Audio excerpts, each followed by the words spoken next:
The wind howled through Glacier National Park, Montana, threading its way between the icy peaks. Snow carried the sharp sting of winter across the ridgelines. Eleanor Whitaker, known to almost everyone simply as Ellie, walked into the mist with the steady stride of a woman shaped by decades of survival in these mountains. At 67, she moved slower than once before, but no less sure-footed. The old ranger's eyes still carried the clarity of someone who knew this wilderness better than maps ever could. 3 weeks earlier, her son, Daniel, his wife Rachel, and their twin daughters, Ivy and Wren, had gone missing during what was supposed to be a simple weekend hike.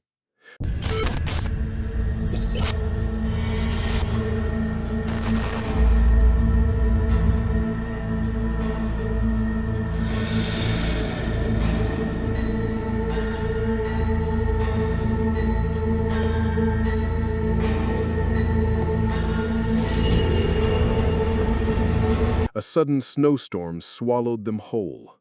Search parties scoured the usual trails with helicopters and dogs, but after days without success, the police concluded what Ellie refused even to say aloud, that they'd been lost to the mountain.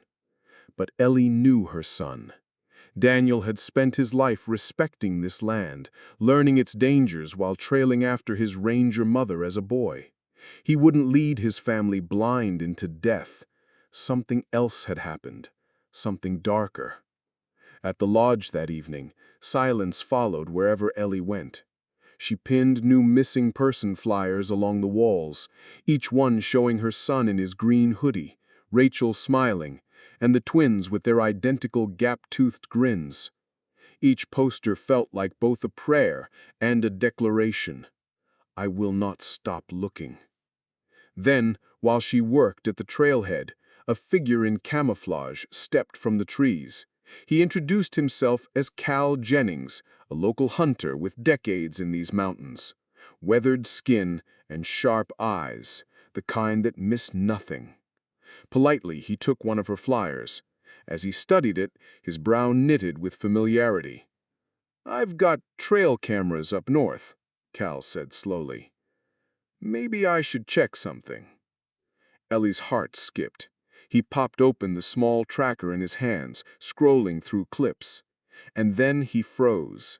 Turning the device toward her, he revealed the misty image of 3 figures moving through a snowbound forest, a woman in a pinkish coat, and 2 little girls, one in yellow, the other lavender. Ellie's trembling whisper broke the silence. "That's them. That's Rachel. And my granddaughters." The timestamp at the bottom corner punched breath into her lungs. The footage was only 3 days old. Alive. Against all odds, they were alive. But Daniel was nowhere in that frame. The location appeared deep in the northern sector, well beyond the official search zones. Terrain too dangerous, said the police. No marked trails. High avalanche risk. The very place no one dreamed to look. For Ellie, that confirmation ignited more than hope. It reignited purpose. She rushed back to send the footage to the detectives. The authorities, cautious and methodical, promised a full team at first light. But Ellie's stomach twisted through the night. She overheard old men in the lodge mutter over their drinks. "If my family were out there, storm or no storm, I'd never wait till morning." That was the final push. She packed her old survival kit, knife, GPS, rope, rations, thermal gear. Every muscle protested that a 67-year-old woman should not brave a storm in the dead of night. But Ellie had spent her lifetime leading rescues in worse. Her family was waiting, and she would not waste the dark hours. Snow lashed at her as she climbed northwest into the wilderness. Her headlamp's halo pressed against the growing blizzard. The trail thinned into raw mountainside. 2 hours into the punishing trek, when her limbs threatened collapse, Ellie spotted a glow, the unmistakable flicker of firelight spilling from a cabin's window. a hunter's refuge, built rough and plain. And yet, impossibly, salvation seemed to lie inside. She knocked. The door opened. Rachel stood before her, pale, stunned, like she had seen a ghost. Seconds later, the twins bolted from behind a chair. "Grandma Ellie!" Tears blinded Ellie as she rushed inside, pulling her granddaughters close. Relief flooded so sharply it hurt. Rachel hurried her toward the fire, pressing a steaming mug into her hands. They all looked alive, albeit rugged from the elements. But unease stirred immediately. The cabin was no ruin. It was stocked. Neatly chopped firewood stacked high, fresh boxes of milk, cans and jars that had not sat collecting dust for years. Ellie's eyes narrowed. Something wasn't right. When she asked about Daniel, Rachel's face collapsed beneath pretend grief. She murmured he had gone into the storm seeking help the morning after, never returned. "I couldn't risk leaving the girls, so we stayed," Rachel sobbed. But when Ellie uncovered Daniel's distinctive wedding band, hidden suspiciously under a lifted floorboard, clean, untouched by snow or dirt, her suspicion burst into rage. Rachel's excuse that it must have slipped off unnoticed was flimsy and hollow. Ellie never felt the strike. One moment she was searching with questions, the next she collapsed under the heavy blow of a shotgun butt. Consciousness seeped back with the smell, sickly, pervasive. Gas. Ellie's head throbbed. She was tied to a chair. Fire embers hissed across the room, inching toward ignition. She wrestled with the ropes, rocking her chair hard. Trust decades of survival training. Brute persistence always wins. She tore wood against the floor until one leg splintered. Freeing an old pocket knife from her trousers, she sliced herself loose just as the gas caught flame. The eruption thundered behind her as she smashed through the window and plunged into snow outside, rolling, coughing, battered but alive. The cabin became a furnace. Everything, her pack, her gear, her GPS, burned inside. Rachel had tried to murder her and had taken off with one child.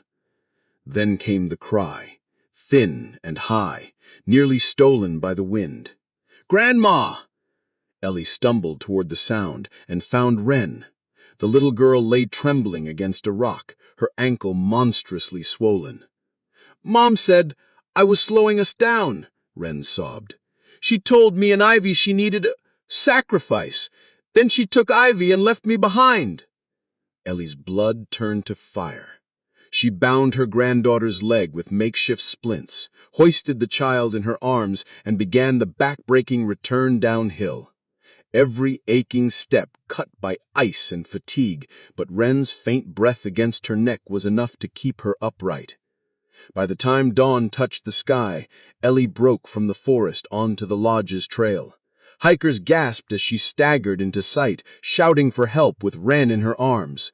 The world blurred as people rushed forward. Inside the lodge, warmth and urgency swirled around. Wren's cries faded as paramedics splinted her leg.